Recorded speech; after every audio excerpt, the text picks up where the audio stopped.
హైడ్రా ఆ నిర్మాణాలు కూడా చేయాలి.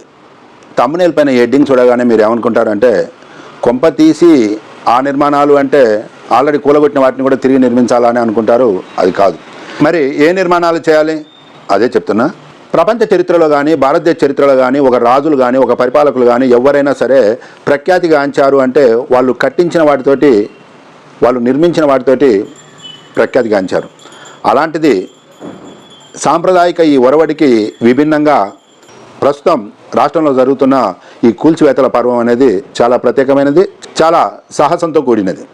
మరి ఇంతటి సాహసానికి ప్రస్తుత ప్రభుత్వం పూనుకున్నదంటే దానికి ఎంతో అకుంఠిత సంకల్పం ఉండాలి, ఒక లక్ష్యం ఉండాలి. సరే, రాజకీయ కారణాలు పరస్పర ఆరోపణలు ఎలా ఉన్నప్పటికీ ఒక పర్యావరణ ప్రేమికుడిగా వ్యక్తిగతంగా మాత్రం హైడ్రా చేస్తున్న కార్యక్రమాల పట్ల నాకు సంఘీభావమే ఉంది. అయితే ఇక్కడ ఒక చిన్న విషయం చెప్పడం కోసమే ఈ వీడియో. ఏమిటి అది అంటే, చెరువులు కుంటలు నాలాలు కాపాడటంలో భాగంగా హైడ్రా అనేది కూల్చివేస్తుంది. సరే, అంతవరకు బాగానే ఉంది.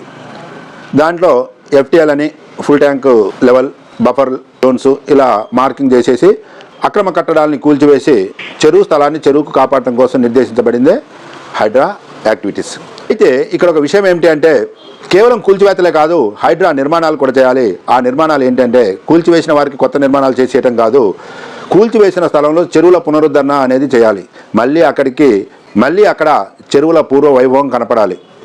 అంటే అలా కాకుండా కేవలం కూల్చివేతలు మాత్రమే కొనసాగించుకుంటూ పోయి అక్కడ స్థలం పెంటదిబ్బలుగా మిగిలిపోయి ఉన్నట్టుంటే అసలు మనం ఎందుకు కూల్చివేసినట్టు, కూల్చివేయటం ద్వారా ప్రకృతికి జరిగిన ప్రయోజనం ఏంటనేది ప్రశ్నార్థకంగా మిగులుతుంది.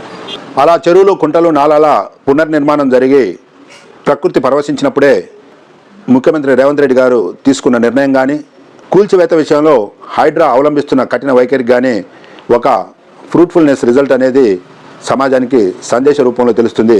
అలా కాకుండా ఉంటే ఈ కూల్చివేతల పర్వం మొత్తం కూడా ఏదో రాజకీయ కారణాలతోటి ఏదో జరిగింది, మొత్తానికైతే కొందరు నష్టపోయారు అనే అపప్రద మిగులుతుంది.